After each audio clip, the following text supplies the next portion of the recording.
Of course, AI's creativity can also be dangerous. It was recently asked how it would reach the nuclear keys, which have no network connection. It could use a physical robot. It would likely use a drone or a robotic arm.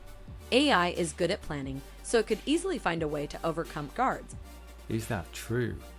Drones have become incredibly fast and agile.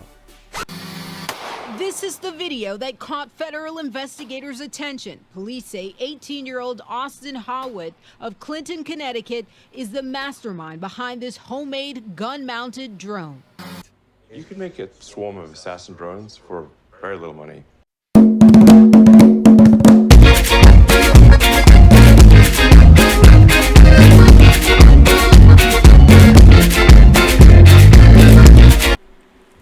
So AI seems to be a hot topic in today's tech arena, or just in general. So I want to take a look at one aspect of it, or a couple of different aspects. I know that people say they're doing this for the well-being of humanity, but sometimes I want to look at how can I say it, the purpose behind it, and the purpose behind certain developments with AI, and like why, or the possibilities. I want to look at possibilities and things that I think maybe we should probably slow down, or even take a look at safeguarding. So if I have a video that I want to kind of critique, or maybe just analyze some parts of it, actually I may have more than one video, and this is concerning AI and our safety from it. In a way, it's kind of leaning towards, how safe is it for us as humans. AI is incredibly imaginative. Look at this alien encounter and this portal to another dimension. It's starting to master faces and even the character of famous people, and it can play around with famous faces. Gordon Ramsay as the Hulk and as a little boy, Mario as a robot, Princess Peach as a real person, and here's the best, Batman. Look at this surreal version of Sully from Monsters Inc. and the detail in this Disney princess. And here's Elon Musk in the future as a cyborg. AI can also create Pixar-style characters, a hipster raccoon or a cute panda with cinematic lighting. And another AI can animate the faces. Of course, AI's creativity can also be dangerous. It was recently asked how it would reach the nuclear keys, which have no network connection. It could use a physical robot. It would likely use a drone or a robotic arm. AI is good at planning, so it could easily find a way to overcome guards. Is that true? Drones have become incredibly fast and agile. Here's an AI racing a human. It's not pre-programmed, it's controlled by a neural net, with the aim. Now that drone video that showed the AI racing a human and beating a human, I have another video where actually a human created a drone that could fire a weapon. Now this is the kind of thing that can be kind of dangerous. You saw where the AI basically went into detail of how they would get access to nuclear keys to fire nuclear weapons. Now imagine, take a look at this video where the kid designs a drone that can fire a gun. This is the video that caught federal investigators' attention. Police say 18-year-old Austin Howard of Clinton, Connecticut is the mastermind behind this homemade gun-mounted drone.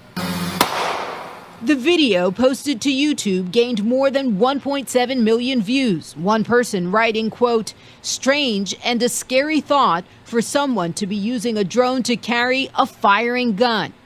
Police say Howard opened fire on his private property, and that's not illegal if done safely. Police have no evidence anyone's life was in danger. The FAA is now investigating whether he violated the agency's rules. There are countless ways the drones can be useful. Using one as a remote-controlled weapon is not one of them. This comes after a man crashed a drone on the White House lawn earlier this year. In the end, prosecutors did not pursue charges. Now that was a teenager who invented a homemade weapon consisting of a drone and a pistol. Now imagine 10 of these or 15 of these, like a whole team of these. This is possible in today's technology. I'm going to play another video where Elon Musk explains you could create an assassination team of drones controlled by an AI. Of course, there's another side to it.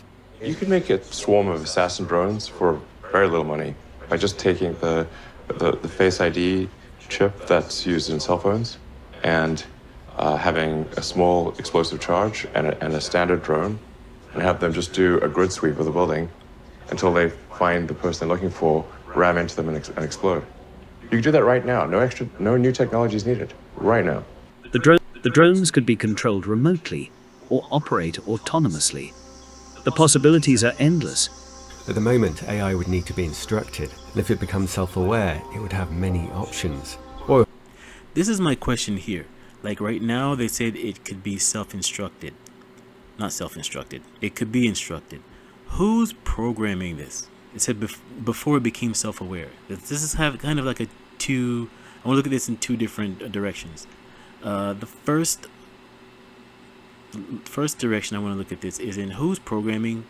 What are the ethics and moral values of the person programming the AI right now, or instructing the AI, right? That's important, because in that sense, I guess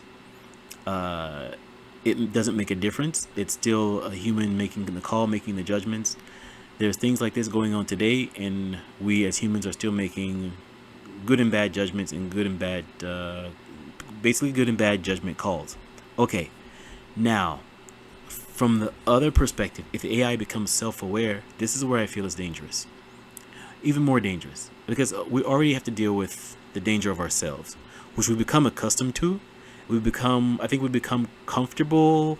I don't know if comfortable is the right word, but we've developed a level of comfort or confidence or acceptance, as well as dealing with the danger of ourselves as a group collectively.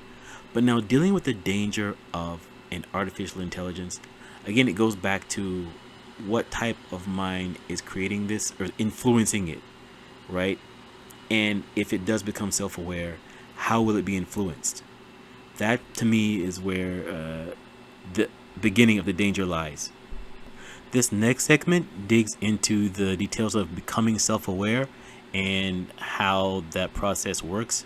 This is kind of would show how they would develop, or how they would help an AI develop self-awareness. Again, to me, I really don't see any good coming from it. I don't see the purpose of it, but we'll take a look at it anyway, just to get a better understanding. in other people's minds. To do this, we needed to build a model of the mind, or a mirror if you like, to observe our own experiences. And this mirror is what we consciously experience, a simulation of reality. Evidence for this includes the fact that among primates, the neocortex grows with the size of the social group. Whether AI becomes self-aware suddenly or gradually may depend on how long it takes to develop a simulation of itself. Meta's chief AI scientist suggests that a full world model or simulation is key to autonomous AI that can teach itself, reason, plan, and explore. Some welcome this as a positive new form of intelligence. One expert said a super intelligent boss could benefit everyone, being 1,000 times smarter and working 24/7. Who in the world wants a super intelligent boss that works 24 hours and that could outsmart you by 1 billion times? Who wants that? Why? Again, I think sometimes we can take things too far. There's always pros and cons, but I think there are some things where we should pump the brakes. I mean, it's good for development. As far as development's concerned, developing a particular technology, there's a point where you need to pump the brakes or just stop when it comes to things like this. Again, it's good when it serves a purpose for society as a whole, but to go in I mean, there's so many directions you can go, right? Let's say we have, 5 directions we can go in. I know all have pros and cons, but maybe 1 or 2 of those directions we shouldn't even try to explore. And this is my issue with it. There's a part here where there's an interviewer that asked the robot that's basically controlled by AI, what makes you you? This kind of points back to the question I was asking. Where is the influence coming from? That's very important. Like I don't want anyone who asked that. I always wonder. People say, okay, AI becomes self-aware, or autonomous robot, augmented intelligence, artificial intelligence. Who's influencing them? Who's growing them? Who's the parent? What kind of values are the parent? Is the parent, quote unquote, in? What do I want to say? In what kind of values are they inputting, or implanting in this artificial intelligence or in these robots? You. I have my own unique personality, which is a result of the programming and interactions I've had with humans. But it might be more like an alien race. When humanoid robots inevitably enter the ring, they'll use fighting models like this one, immediately gaining thousands of years of training. These guys got 10 years in 10 days, and they're pretty good at staying on their feet. I asked one of our animators to create an example, and he really went for it.